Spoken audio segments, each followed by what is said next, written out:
서울보다 따뜻한 극지방, 그중 한국과 매우 연관성이 높은 지역이 있습니다. 바로 캄차카 지방입니다. 국토전략TV?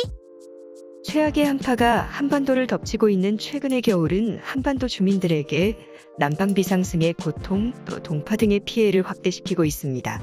일종의 자연재해가 닥치는 느낌이 들 정도인데요. 이럴 때일수록 얼마나 인간이 평소에 기후 환경을 위해 노력을 해야 하는지 알게 됩니다. 그런데 북극과 아주 가깝고 또 한반도보다 한참 북쪽에 위치한 캄차카 지방이 파라다이스와 같은 자연 환경을 보여주고 있습니다.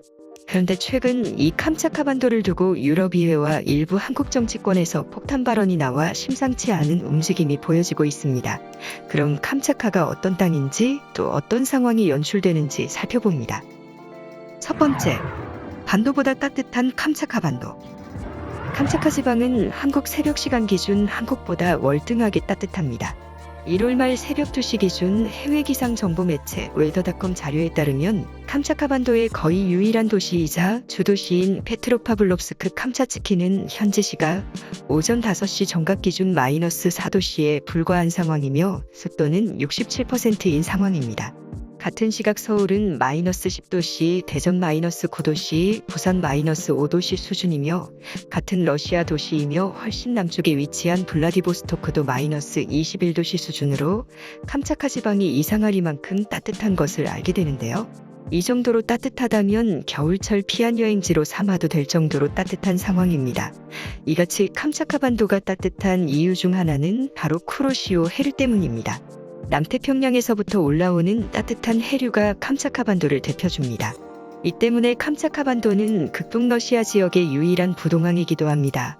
겨울철 얼어붙어 버리는 블라디보스토크와는 달리 바닷물이 얼어붙지 않아서 러시아에게는 지정학적 가치가 매우 높은 땅입니다. 캄차카 최대 도시 페트로파블롭스키 캄차츠키의 경우 극지 기후 중 랭데스빈 기후에 해당해 겨울철에도 대기가 수빈한데 동계 건조 기후대가 많이 분포하는 한반도보다 겨울철에 비교적 수빈하고 여름철 8월 평균 기온도 12.5도 수준으로 사람이 비교적 살기 좋은 기후대에 해당합니다. 사실상 러시아 시베리아 일대에서 쿠릴열도와 더불어서 사람이 살기 가장 좋은 곳이 바로 캄차카로 볼 수 있습니다. 그런데 이 땅이 바로 역사적으로 한국과 연관성이 매우 깊을 뿐 아니라 한국 내 유명 정치인이 수년 전 내놓은 황당한 공약이 최근 현실화되는 국제정치 구도가 만들어지면서 놀라움을 주고 있습니다.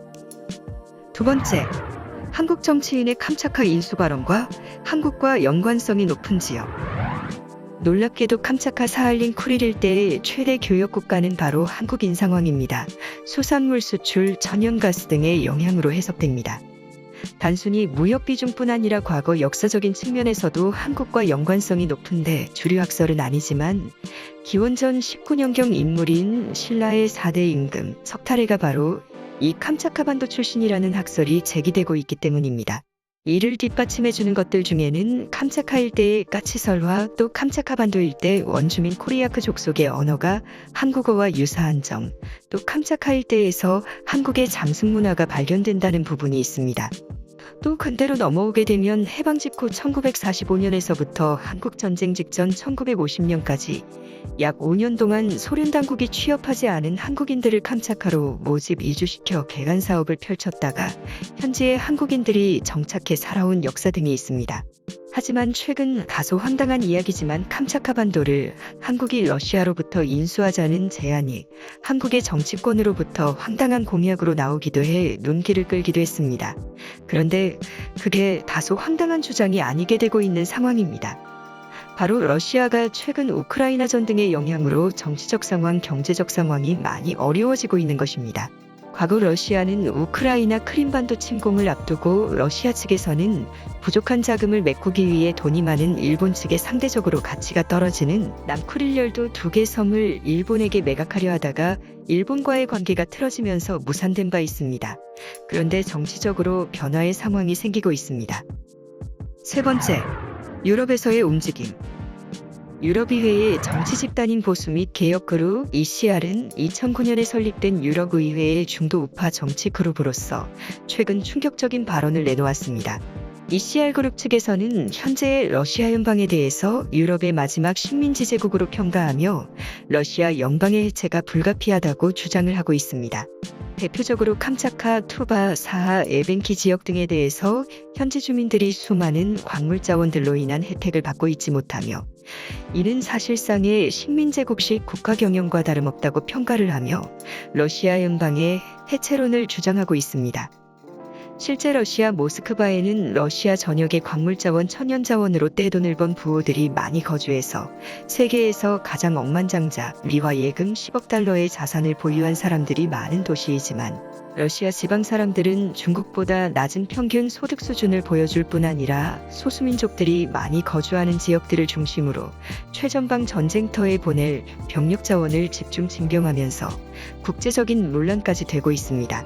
유럽의회 폴란드 의원인 안나 포티가 유럽의회 보수 및 개혁그룹 ECR 소속 의원은 이 같은 러시아의 문제를 들어 러시아 연방 해체론을 주장하고 있고 현재 유럽연합의 메이저한 정치적 아젠다로 만들어지고 있는 상황입니다. 그들이 주장하는 바는 러시아의 광물자원 개발에 대한 이득을 현지 주민들이 누려야 한다는 것입니다. 실제 이 같은 주장은 러시아 현지민들에게 크게 공감을 받을 수 있는 부분입니다. 현재 러시아 극동지방 다수의 개발로 인한 이득이 현지 주민들이 아닌 모스크바 중앙기득권 세력들의 주머니로 흘러들어가고 있기 때문입니다. 그들이 러시아 연방을 해체해야 한다고 주장하는 지역 중에는 캄차카도 있습니다. 1월 마지막 날짜에 이들은 러시아 제국주의에 대한 비판과 러시아 해체론을 주장하기 위한 모임을 갖습니다. 충격적이게도 이들 집단들은 프리네이션 오브 포스트러시아 포럼이라는 회의를 정기적으로 갖고 우크라이나전 종전 이후에 러시아를 어떻게 분할을 할지 구체적인 지도까지 만들어 아젠다화하고 있습니다. 단순히 어떤 한 망상가가 구획한 계획이 아닌 유럽의 최고 엘리트 집단이자 유력한 정치 집단들이 주장을 하고 있는 계획인 것입니다. 네 번째, 유럽의회의 러시아 분할하는 프리네이션 오브 포스트 러시아 포럼은 유럽의회 내 보수진영 의원들이 주도하는 모임으로 유럽연합 각국의 엘리트들이 모인 집단입니다. 이들은 최근 의미심장한 지도를 발표했습니다. 현재 러시아 연방을 19개 권역의 지역으로 나누자는 제안과 구체적인 국기까지 만든 것입니다.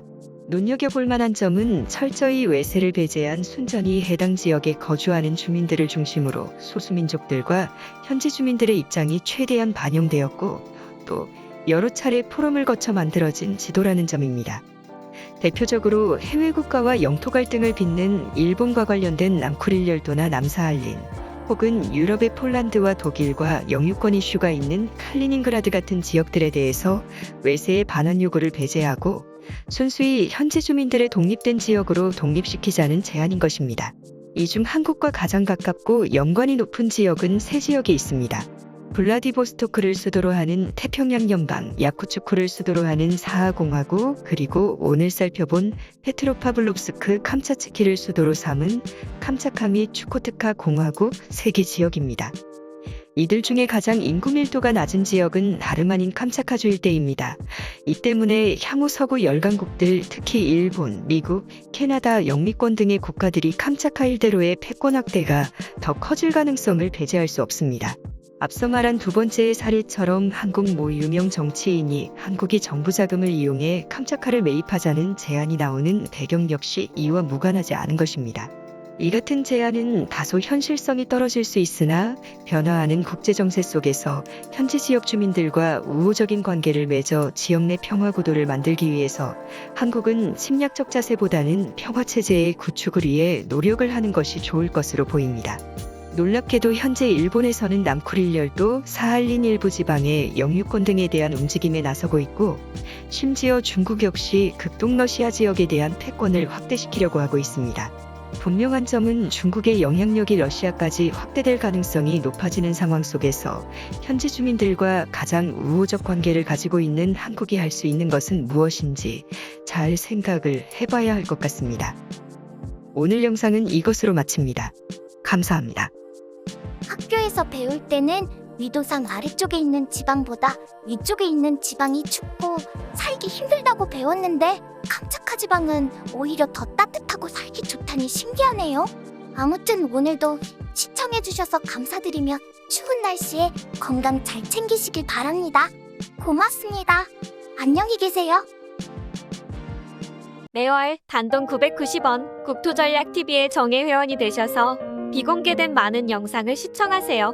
국토전략TV 정예 회원이 되시면은 비공개된 비디오들을 시청하실 수 있고요.